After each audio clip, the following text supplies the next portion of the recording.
Hello दोस्तों, नमस्कार। मैं नीतीश चंद्रा आपके समक्ष एक बार फिर उपस्थित हुआ हूं करंट अफेयर्स को लेकर के। और करंट अफेयर्स में आज हम रुक्मिणी प्रकाशन के नवंबर महीने की पुस्तक के ऑब्जेक्टिव्स के सेट नंबर 8 के साथ आपके समक्ष उपस्थित हुए हैं। और जैसा कि आप देख सकते हैं, आज का हमारा टॉपिक है सेट नंबर 8। करंट अफेयर्स का कौन सा सेट? Set number 8। और सेट नंबर 8 के 20 महत्वपूर्ण और खूब मजेदार प्रश्नों पर हम चर्चा करेंगे। उससे पहले प्रत्येक दिनों की भांति आज मैं फिर आपको दिखा दूं कि ये हमारे इस महीने की पुस्तक है जो 28 नवंबर तक अपडेटेड है।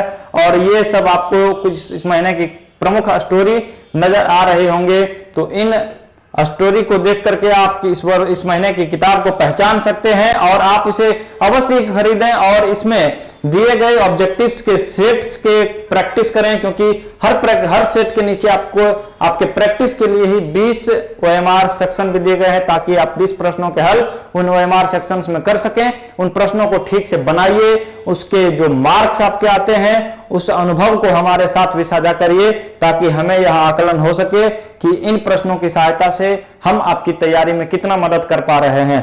चलिए तो शुरू करते हैं सेट नंबर 8 के डिस्कशन को। और सेट नंबर 8 का पहला प्रश्न हमारा है, सेट नंबर 8 का पहला प्रश्न हमारा है वो आपके सामने है कि पहला प्रश्न है, फ्रांसीसी ओपन टेनिस 2020 पुरुष वर्ग के विजेता राफेल नडाल। क्या है? पुरुष वर्ग के विजेता राफेल नडाल अब तक कितनी बार इस प्रतियोगिता के विजेता बने हैं? यानी फ्रांसीसी ओपन के पुरुष एकल वर्ग का खिताब राफेल नडाल ने कितनी बार जीता है? तो 2020 में उन्होंने जीत हासिल की है और 2020 के जीत के साथ ही ये इस खिताब को जीतने वाले कितनी बार जीत लिया? 13वीं बार जीत लिया है। और 13 बार इस खिताब को जीतने वाले ये खिलाड़ी बने हैं। कौन? Rafael Nadal. राफेल नडाल किस देश के हैं? तो राफेल नडाल स्पेन के हैं। कहां के हैं? स्पेन के हैं। याद रखिएगा कि ये इनका 20वां ग्रैंड स्लैम था। राफेल नडाल का 20वां ग्रैंड स्लैम था। ग्रैंड स्लैम था किनका? राफेल नडाल का 20वां ग्रैंड स्लैम था। ठीक है, याद रखिएगा कि इनके अलावा महिला एकल वर्ग में हमने सेट नंबर 7 में भी क्वेश्चन था महिला एकल से संबंधित, यहां क्वेश्चन है पुरुष एकल से संबंधित। तो मैं आपको एक बार बता दूं कि पोलैंड की ईगा स्विटेक ने अमेरिका की सोफिया केनिन को हरा करके सबसे कम उम्र की फ्रांसीसी ओपन महिला एकल खिताब जीतने वाली खिलाड़ी बनी थी। कौन? ईगा स्विटेक। ठीक है, नोवाक जोकोविच को हरा करके, ये राफेल नडाल नोवाक जोकोविच को हरा करके 13वां फ्रांसीसी ओपन खिताब अपने नाम किया था। और ये इनका क्या ग्रैंड स्लैम? 20वां ग्रैंड स्लैम था। ठीक है, चलिए अगले क्वेश्चन की तरफ बढ़ते हैं। ठीक है, अगले क्वेश्चन की तरफ बढ़ते हैं। तो हमारा क्वेश्चन नंबर 2 है, जापान के नए प्रधानमंत्री योशिहिदे सुगा किस पार्टी के हैं? आप अवगत होंगे कि जापान के प्रधानमंत्री शिंजो आबे स्वास्थ्य कारणों के कारण उन्होंने क्या किया? इस्तीफा दे दिया। और उनके इस्तीफा देने के ठीक पश्चात योशिहिदे सुगा नए प्रधानमंत्री जापान के बने। और ये एक किसान परिवार से आने वाले व्यक्ति हैं। इन्होंने कई पदों पर काम किया है और पूछा जा रहा है कि यहाँ किस पार्टी के हैं? तो ये लिबरल डेमोक्रेटिक पार्टी के हैं, जिस पार्टी के क्या थे? शिंजो आबे थे। पूर्व प्रधानमंत्री शिंजो आबे जिस पार्टी के थे उसी पार्टी के नेता हैं। कौन? आपके योशिहिदे सुगा। ठीक है, तो ये लिबरल डेमोक्रेटिक पार्टी के नेता हैं। कौन? आपके योशिहिदे सुगा। ठीक है, और जापान के हाल ही में जापान के नए राजा का भी चयन हुआ है। तो जापान के नए राजा, उसके बारे में भी हमने क्वेश्चन पीछे कराया है, नारुहितो है, याद रखिएगा, जो जापान के 126वें राजा हैं। ठीक है, चलिए अगले क्वेश्चन की तरफ बढ़ते हैं। क्वेश्चन नंबर 3 है हमारा, सितंबर 2020 में सबा अल अहमद अल जावेद का निधन हो गया। वे किस देश के शासक थे? यानी अमीर थे। तो सबा अल अहमद अल जावेद का निधन हो गया। ये कुवैत के शासक थे। कहां के थे? कुवैत के शासक या कुवैत के अमीर थे, इनको कुवैत विदेश नीति का वास्तुकार भी कहा जाता था। क्या कहा जाता था? कुवैत विदेश नीति का वास्तुकार।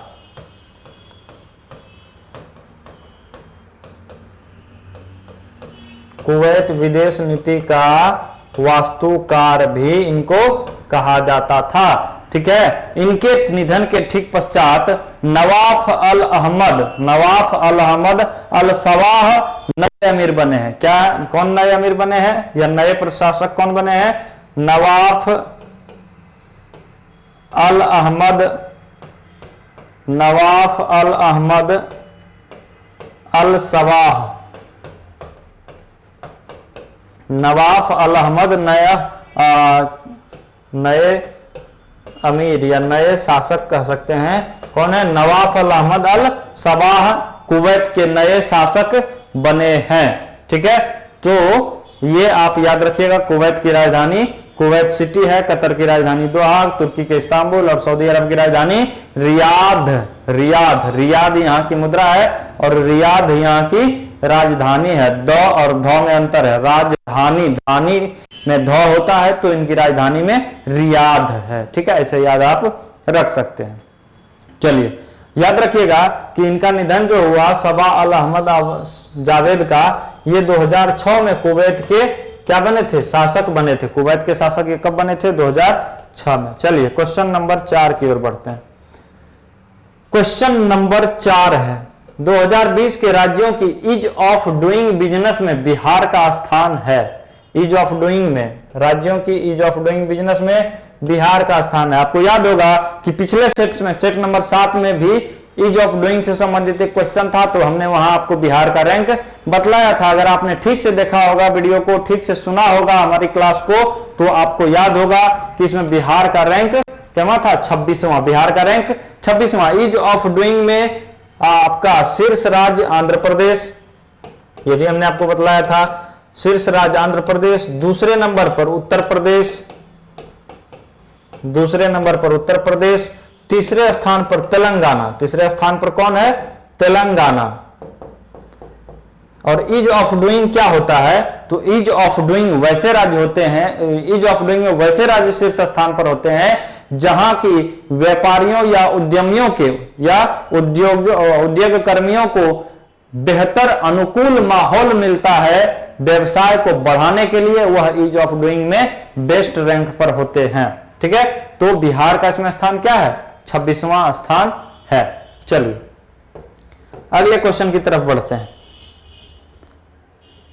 अगला क्वेश्चन हमारा है क्वेश्चन नंबर 5।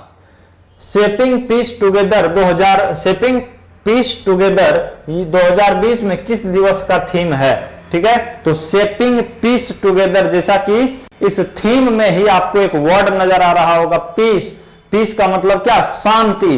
तो शांति का थीम है, विश्व शांति दिवस का थीम है यह क्या? Shaping peace together. किसका? शांति दिवस का, विश्व शांति दिवस का, विश्व शांति दिवस का। और विश्व शांति दिवस कब मनाया जाता है? 21 सितंबर को मनाया जाता है। कब मनाया जाता है? 21 सितंबर को विश्व शांति दिवस मनाया जाता है। अंत्योदय दिवस है आपका विकल्प में, तो अंत्योदय दिवस 25 सितंबर को मनाया जाता है। अंत्योदय दिवस कब मनाया जाता है?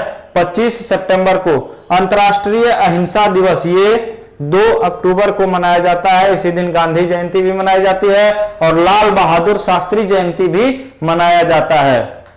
अब आपका वन्य प्राणी सप्ताह है, तो वन्य प्राणी सप्ताह 2 से 8 अक्टूबर तक मनाया गया। 2020 में 2 से 8 अक्टूबर तक वन्य प्राणी सप्ताह मनाया गया। ठीक है, चलिए पढ़ते हैं अगले क्वेश्चन की तरफ। Question number 6।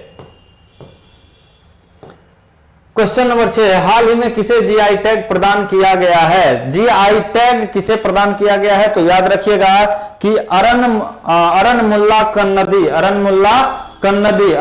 कन्नदी को हाल ही में जीआई टैग प्रदान किया गया है। जीआई टैग के बारे में हमने कई बार आपको बतलाया है कि जीआई टैग वैसे उत्पादों को दिया जाता है जो उत्पाद अपनी गुणवत्ता के वजह से या अलग गुणवत्ता के होते हैं, खास गुणवत्ता के होते हैं, या उनकी एक खास पहचान होती है, खास लक्षण होता है, वैसे उत्पादों को जीआई टैग प्रदान किया जाता है। और जीआई टैग प्रदान किए जाने के पश्चात उसकी अवधि 10 वर्ष की होती है, जब 10 वर्ष तक उसे जीआई टैग प्राप्त होता है। और भारत का जीआई टैग प्राप्त प्रथम वस्तु जो था वह दार्जिलिंग की चाय थी। ठीक है। अरनमुल्ला कन्नदी क्या है? तो अरनमुल्ला कन्नदी को हाल ही में जीआई टैग प्राप्त हुआ है। यह केरल की एक विशेष प्रकार का दर्पण है, दर्पण, आईना जिसको कहते हैं, आईना जिसमें चेहरा देखते हैं, तो वह एक विशेष प्रकार का क्या है? दर्पण है, जिसका निर्माण केरल में किया जाता है। इसका नाम क्या है? अरनमुल्ला कन्नदी। मनेर का लड्डू, नागपुर का नारंगी, प्रतापगढ़ का आंवला इत्यादि को हाल में जीआई टैग नहीं मिला है। चलिए, और जीआई टैग के बारे में और 2 चीज आप याद रख सकते हैं कि असम का तेजपुर लीची हाल में जिसको मिला है, तेजपुर लीची, ये कहां का उत्पाद है? तो असम का है। असम के तेजपुर लीची और सिक्किम के डले खुर्सीनी मिर्च को, किसको? डले खुर्सीनी मिर्च को, डले खुर्सीनी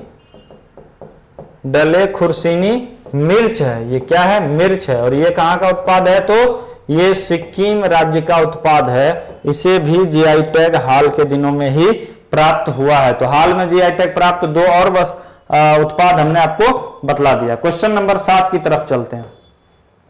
अंतर्राष्ट्रीय सौर गठबंधन पुरस्कार 2020 किसे प्राप्त हुआ है?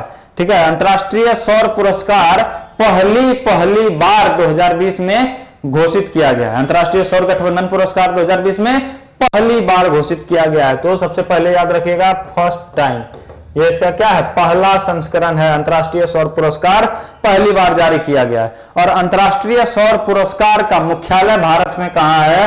तो अंतर्राष्ट्रीय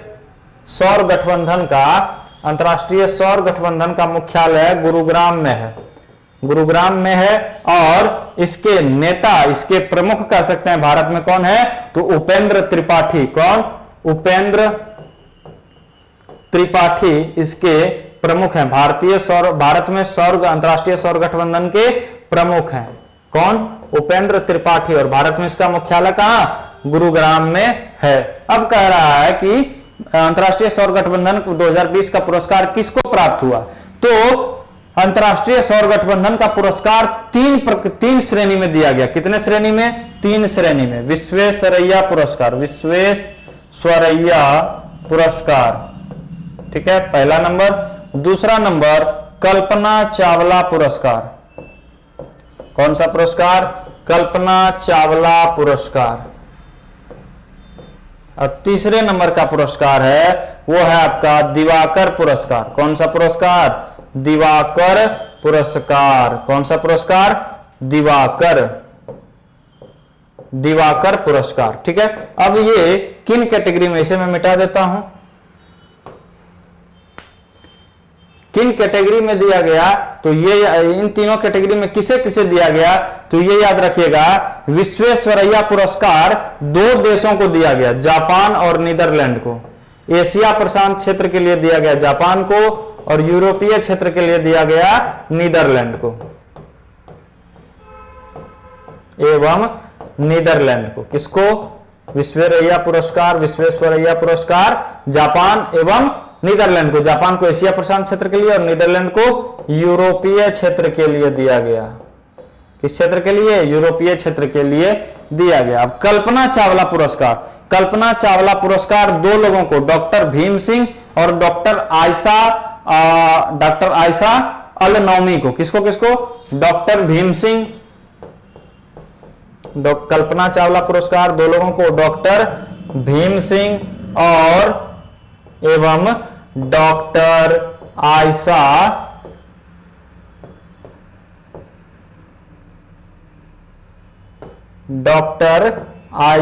अल नौमी, इन 2 लोगों को दिया गया कल्पना चावला पुरस्कार। ठीक है। अब आपका दिवाकर पुरस्कार की बात कर लें। कौन सा पुरस्कार? दिवाकर पुरस्कार की बात करें तो ये 2 संस्था को दिया गया। किनको दिया गया? 2 संस्था को। पहला अर्पण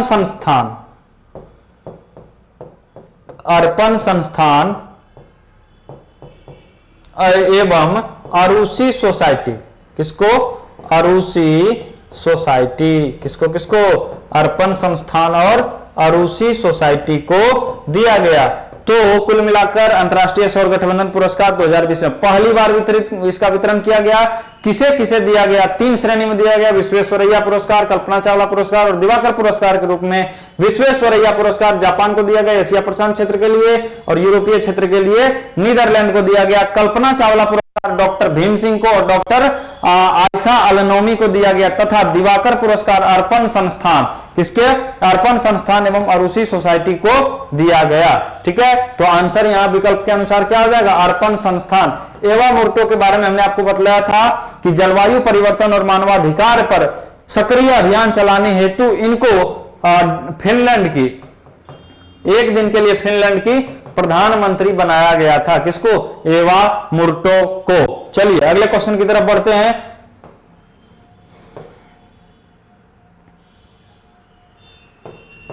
क्वेश्चन नंबर 8 है हमारा अगला क्वेश्चन। क्वेश्चन नंबर 8 है, आईपीएल में 8 टीमों से खेलने वाला प्रथम खिलाड़ी कौन है? आईपीएल यानी खेल खिलाड़ी के तरफ से बेहतरीन लाजवाब क्वेश्चन है, निश्चित तौर पर किसी ना किसी एग्जाम में पूछा ही जाएगा कि कौन सा ऐसा खिलाड़ी पहला खिलाड़ी है जो आईपीएल के सभी टीमों से खेल चुका है। तो याद रखिएगा, एरॉन फिंच। एरॉन फिंच ये ऑस्ट्रेलियाई क्रिकेटर हैं और ये इस वर्ष 2020 के आईपीएल में आरसीबी यानी रॉयल चैलेंजर्स बेंगलोर की तरफ से, किसके तरफ से? रॉयल चैलेंजर्स बेंगलोर की तरफ से खेल रहे थे। और जैसे ही फर्स्ट मैच इन्होंने बेंगलोर की तरफ से खेला, वैसे ही आईपीएल इंडियन प्रीमियर लीग में 8 टीमों की तरफ से, यानी जितने भी आईपीएल में अब तक टीम हुए हैं सारी टीमों से ये खेल चुके हैं। और आईपीएल के इस संस्करण की बात कर लें तो ये आईपीएल 2020 में आईपीएल का 13वां संस्करण आयोजित हुआ, 13वां संस्करण। और इसके टाइटल प्रायोजक ड्रीम 11 थे, क्योंकि ये बहुत चर्चा में रहा था। वीवो जो चाइनीज कंपनी थी और चाइना के साथ हमारे बिगड़ते रिश्ते और विवाद की वजह से खूब आलोचना होने के पश्चात वीवो को हटाकर ड्रीम 11 को आईपीएल का टाइटल प्रायोजक नियुक्त किया गया था। ठीक है, डेविड वार्नर की बात कर लें तो ये सनराइजर्स हैदराबाद की तरफ से खेल रहे थे। विराट कोहली रॉयल चैलेंजर्स बेंगलोर के कप्तान थे, जिससे ये एरन फिंच खेल रहे थे। दिनेश कार्तिक केकेआर टीम के कप्तान रहे, बाद में हालांकि इन्होंने कप्तानी छोड़ दी। ठीक है, चलिए बढ़ते हैं अगले क्वेश्चन। और फाइनल मुकाबला आईपीएल 2020 का मुंबई इंडियंस ने जीता दिल्ली कैपिटल्स को हरा करके 5वीं बार। क्वेश्चन नंबर 9 की तरफ चलते हैं। क्वेश्चन नंबर 9 है, विश्व का सबसे लंबा मंदिर रोपवे कहां है? विश्व का सबसे लंबा मंदिर रोपवे कहां है? तो याद रखिएगा, गिरनार रोपवे के नाम से, गिरनार रोपवे के नाम से जूनागढ़ में गिरनार रोपवे,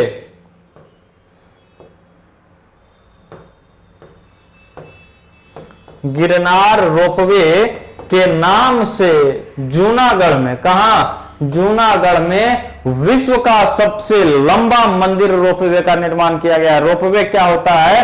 वैसा ट्रॉली टाइप का होता है जो तार के माध्यम से स्लाइडिंग करके एक स्थान से दूसरे स्थान तक जाता है, उसी को हम रोपवे कहते हैं। और यह जो रोपवे है यह विश्व का सबसे लंबा मंदिर रोपवे है। ठीक है, मंदिर रोपवे है। और इस रोपवे में 8 ट्रॉली हैं। कितने ट्रॉली हैं? 8 ट्रॉली हैं। और एक बार में यह 8 लोगों को ले जा सकता है, यानी 64 लोगों को यह ले जा सकता है एक बार में। एक बार में कितने लोगों को लेकर जा सकता है? 64 लोगों को लेकर के जा सकता है। इसका नाम क्या है?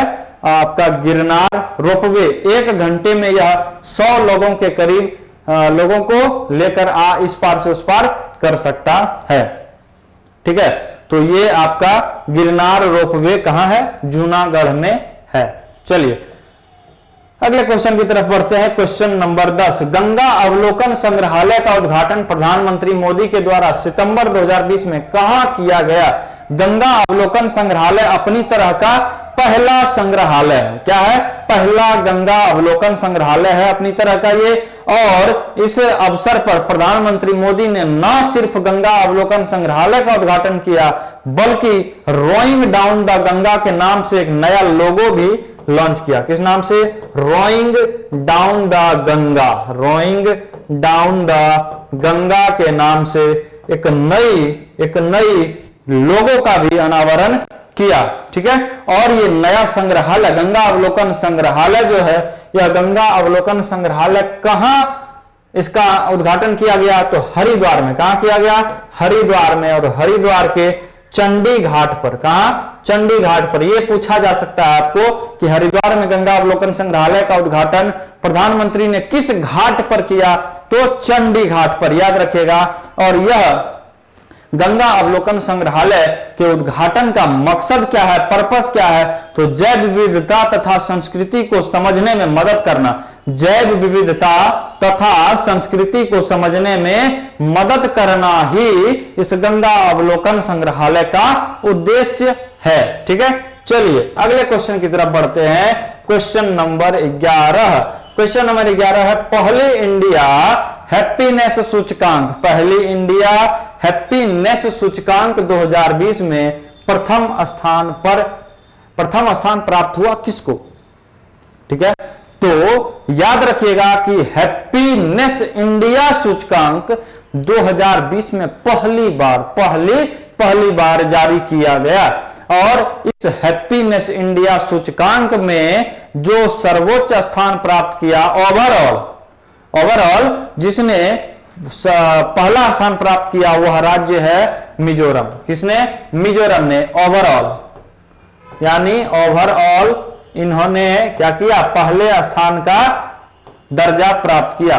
बड़े राज्यों में बात करें पहले स्थान की, तो बड़े राज्यों में पंजाब बड़े राज्यों में पहले स्थान पर रहा। पंजाब कौन? बड़े राज्यों में पंजाब सबसे क्या रहा? सबसे खुशहाल राज्य रहा, यानी प्रथम स्थान प्राप्त किया बड़े राज्यों में। और छोटे राज्यों में बात करें तो ओवरऑल के साथ साथ छोटे राज्यों की रैंकिंग में भी सबसे खुशहाल राज्य मिजोरम रहा। ओवरऑल भी और छोटे राज्यों की श्रेणी में भी मिजोरम सबसे खुशहाल राज्य रहा। बड़े राज्यों की श्रेणी में पंजाब सबसे खुशहाल राज्य रहा। और यह प्रथम हैप्पीनेस इंडिया सूचकांक 2020 प्रोफेसर राजेश के पिलानिया के द्वारा तैयार किया गया। किसके द्वारा सर्वेक्षण किया गया था इसके लिए? किसके द्वारा? प्रोफेसर राजेश के पिलानिया। प्रोफेसर राजेश के पिलानिया ने सर्वेक्षण के आधार पर यह हैप्पीनेस सूचकांक जारी किया गया। ठीक है। चलिए और केंद्र शासित प्रदेशों में बात कर लें तो अंडमान निकोबार द्वीप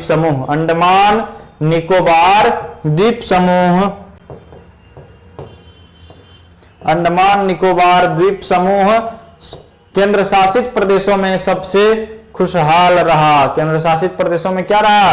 सबसे खुशहाल रहा, यानी फर्स्ट रहा। किस मामले में? तो यूटी यानी यूनियन टेरिटरी के मामले में, यूनियन टेरिटरीज के रैंकिंग में अंडमान निकोबार प्रथम स्थान पर रहा। चलिए अगले क्वेश्चन की तरफ बढ़ते हैं, क्वेश्चन नंबर 12 की तरफ।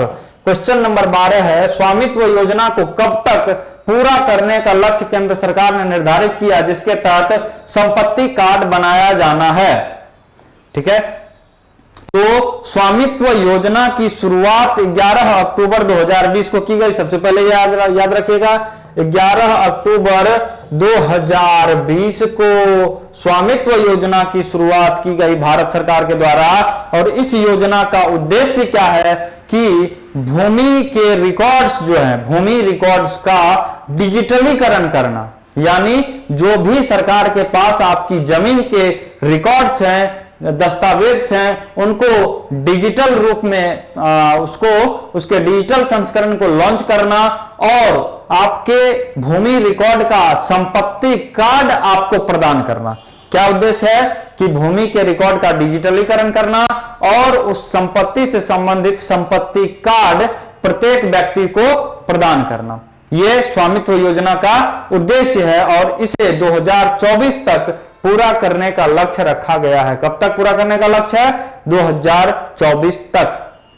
चलिए अगले क्वेश्चन की तरफ बढ़ते हैं। क्वेश्चन नंबर 13, स्टॉकहोम कन्वेंशन के आधार पर प्रदूषण फैलाने वाले कितने ऑर्गेनिक रसायनों के विनिर्माण करने वाली कंपनी के आयात निर्यात पर प्रतिबंध लगा दिया गया है? ठीक है, भारत सरकार की घोषणा के अनुसार स्टॉकहोम कन्वेंशन को भारत सरकार ने अपनाया है और इसी के तहत भारत सरकार ने 7 अस्थायी कार्बनिक प्रदूषक, कितने? 7 अस्थायी कार्बनिक प्रदूषक,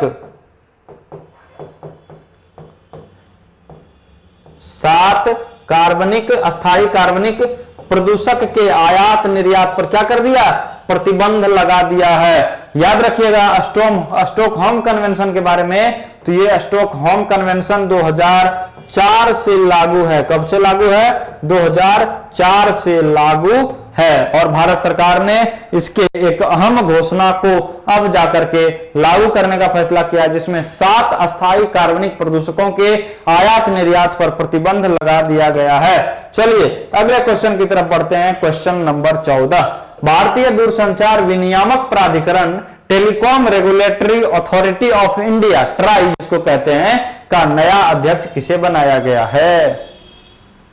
ठीक है, आप लोग थके नहीं जब मैं आपके लिए नहीं थकता हूं। आप देख रहे होंगे कि मैं बिना थके बिना रुके चल रहा हूं, आपको बता रहा हूं, तो आपको भी बिना थके बिना रुके नई ऊर्जा के साथ हमेशा सीखते रहना होगा, तभी जाकर के आप सफल हो पाएंगे।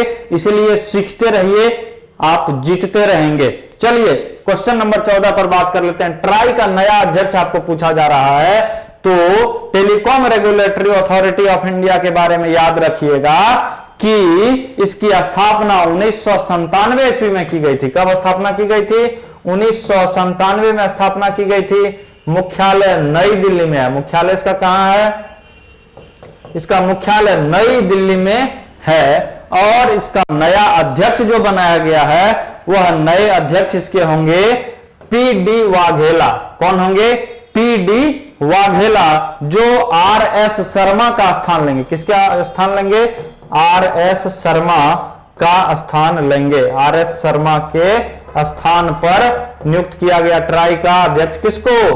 पीडी वाघेला को। राजकिरण राय के बारे में याद रखिएगा, ये यूनियन बैंक ऑफ इंडिया के अध्यक्ष हैं। यूनियन बैंक ऑफ इंडिया के साथ ही साथ ये इंडियन बैंक एसोसिएशन IBA, भारतीय बैंक संघ के भी अध्यक्ष हैं। भारतीय बैंक संघ के क्या हैं? अध्यक्ष हैं। कौन? राजकिरण राय। और हाल ही में ये रजनीश कुमार की जगह पर, किसके जगह पर? रजनीश कुमार की जगह पर भारतीय बैंक संघ के नए अध्यक्ष बने हैं। अजय कुमार भल्ला के बारे में पिछले सेट में आपको हमने बताया था कि चीनी निवेशकों की समीक्षा हेतु अजय कुमार भल्ला की अध्यक्षता में एक समिति गठित की गई है और गुरदीप सिंह ये एनटीपीसी के चेयरमैन हैं। कौन है? एनटीपीसी के चेयरमैन है। नेचुरल थर्मल पावर कॉरपोरेशन के अध्यक्ष हैं। ठीक है, यह चेयरमैन है गुरदीप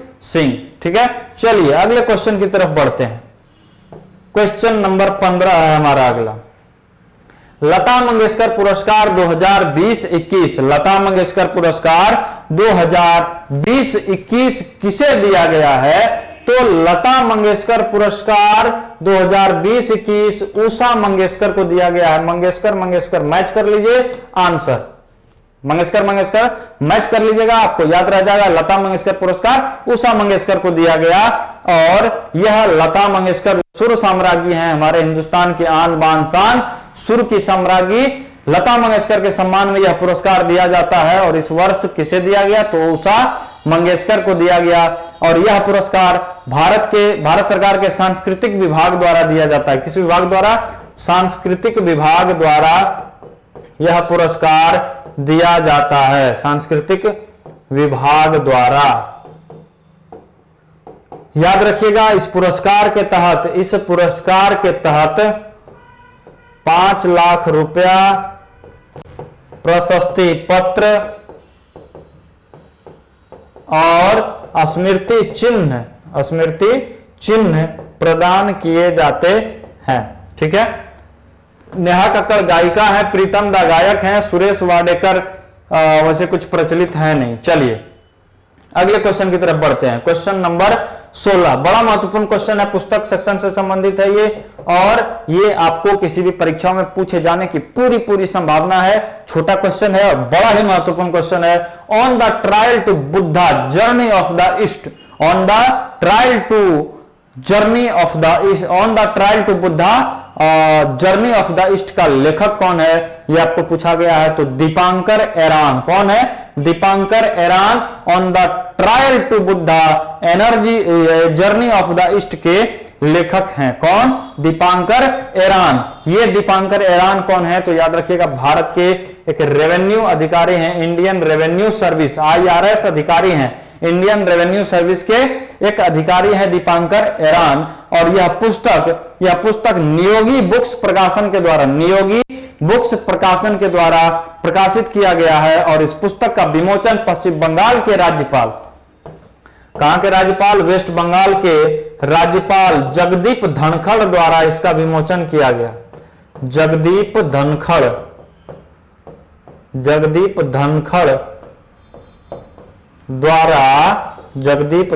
द्वारा इस पुस्तक का क्या किया गया? विमोचन किया गया। किस पुस्तक का? तो on the trail to Buddha journey of the East. इसके लेखक कौन? दीपांकर एरान।